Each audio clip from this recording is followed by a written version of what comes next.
Okay. Hello everybody, welcome to Joy Clicks. My name is Christian, and today we have a big rumor. Keyword, this is a rumor. Huge grain of salt, prefacing everything. We got a rumor to talk about that came out through 4chan, made its way to Reddit. I saw it on a Reset Era post sent to me. It's about Rocksteady. Now, Rocksteady has become one of my favorite people to make video games about characters that I love. Really, the only point of reference I have, though, is the Batman Arkham series, but really, what more reference do you need? Because those games are fantastic. Some of the best superhero games ever made, some of my favorite games ever made. Arkham Knight came out in 2015, and since then, all we've really had is Batman Arkham VR, which was its own thing. Like, it was cool, it came out, did its thing, but that's the last we've heard from Rocksteady pretty much from anything substantial. We've had some teases over time, but now we might have an actual look into what they are working on as I record this video. So everything we're going to go over is being pulled from user Virgil Hawkins 17 over on r/PS4 on Reddit. I will link to that in the description. They did a nice recap of everything that the 4chan post has been saying and claiming about the new Rocksteady game coming in 2019, which is Justice League. So we're going to run through the bullet points. I'll make some comments on them as I see fit, but this is pretty much everything we have to go on right now. The possible titles for the game are Justice League Crisis, Justice League New Crisis, Justice League Infinite Crisis, and that is leaning into the whole Arkham branding of Batman. It looks like, according to this rumor, the Justice League series coming from Rocksteady is going to be claiming Crisis like Batman claimed Arkham.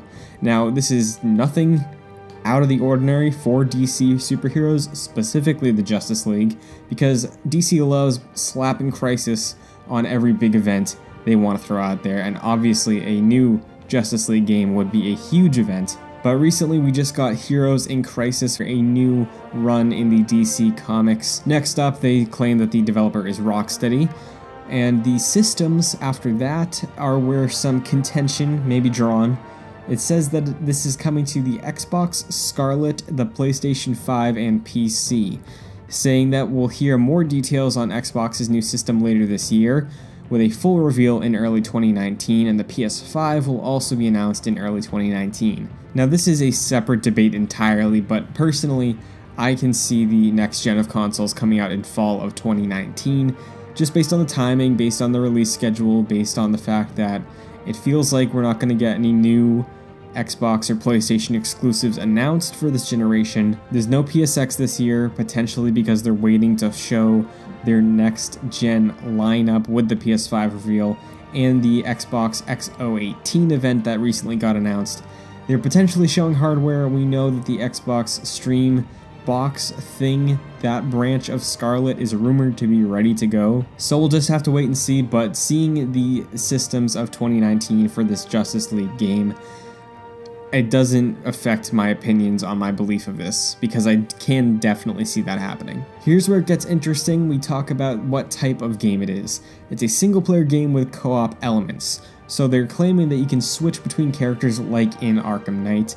The campaign can be played both single-player and co-op, but there's a different game mode catered entirely to multiplayer. They're also claiming that this is a game as a service, so there will be tons of DLC content coming down the line, and getting even more specific, they're saying that it's going to be similar to Hitman with the episodic DLC for multiplayer. The characters we're going to be able to select from are Superman, Batman, Wonder Woman, Flash, specifically Wally West, Green Lantern, Hal Jordan, Cyborg, and Aquaman, and the locations in the game are going to be Metropolis, Gotham, and Keystone, saying that more places would come through DLC down the line, even going as far to claim that each environment is bigger slightly than Arkham Knight and just as detailed, which is staggering to think about, but really, putting it into perspective, Arkham Knight came out in 2015, so that would have been 4 years from 2019 when this game is supposed to be coming out. I'm not an expert on game development. I have some vague knowledge about how the process works, and I have friends who are deep into game development. But again, it seems reasonable that with Rocksteady's team, their size, how long they've been quiet, the fact that their most recent game was a VR title that was a short narrative-driven experience, I could see them have 3 cities ready to go the size of Arkham Knight for 2019. Next up is one of the things that makes me think that this is actually very legit, and that is the villain they're picking. They're claiming that the main villain of the game is Starro, get to him in a second, and the episodic stuff will roll out to see Brainiac and Darkseid. So Starro is the interesting choice that makes me think that it's actually legit, for 3 reasons. 1, it's so obscure, and I think launching a new property with an obscure, unknown comic book character is a huge strength for attracting a new audience, because you see, oh, that's just like a giant starfish? That's dumb. Oh wait, that looks awesome. He just took over Superman and now this whole thing's happening. I only really have Justice League Unlimited to draw from for my knowledge of Starro, but he's a giant starfish, so that's already wacky and I'm into that. But saving Brainiac and Darkseid for future events for this game is really smart, and I think it's a good way to build up to something like Darkseid, how big that is, how massive that should feel. And the last reason about Starro making me think this might be real is the fact that Rocksteady always puts a hint to their next project in their previous game. In Arkham Asylum, we saw the room that was hinting at Arkham City. In Arkham City, we saw the underneath of the boat that was full of Scarecrow memorabilia, hinting towards his involvement in Arkham Knight. And in Arkham Knight, claiming the connection to Starro for Justice League. In the Batgirl DLC, there's a room where you can see Starro in a test tube.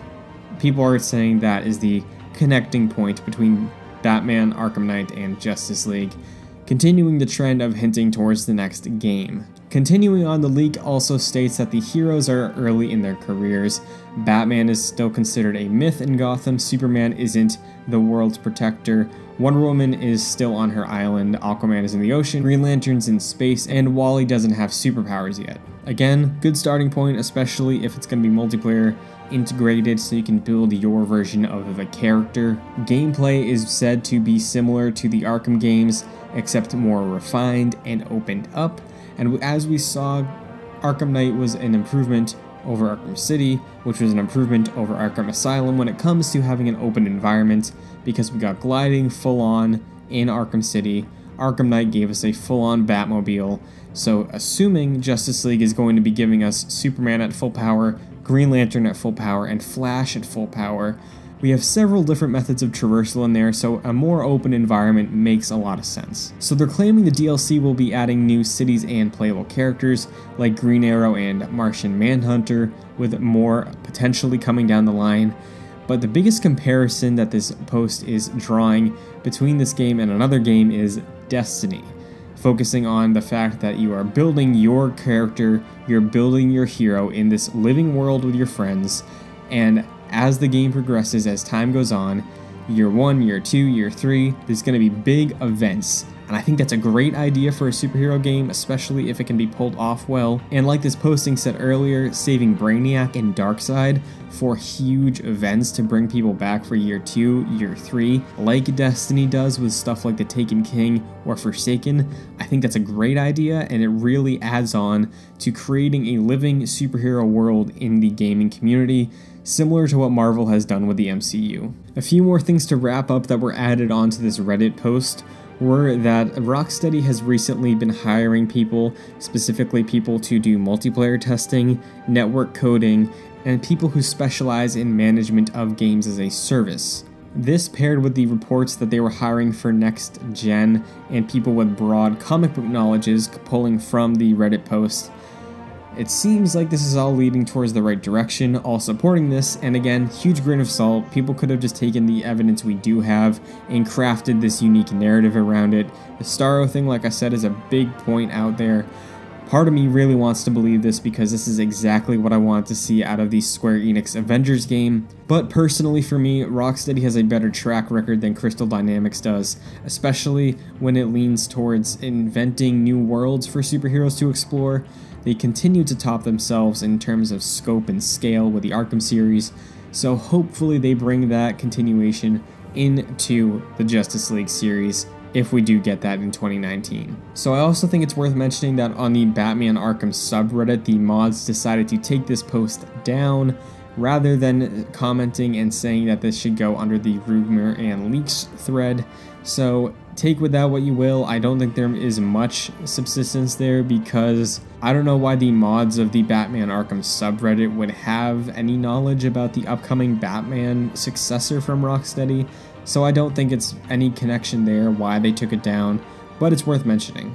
Also worth mentioning, the Reddit post points out that JusticeLeagueCrisis.com is owned by Warner Brothers and was updated this year. However, that's not something very surprising to me, at least. Like I said earlier in the video, DC loves slapping Crisis on everything, especially with Justice League. So Justice League Crisis could just be a domain that they own for any number of reasons.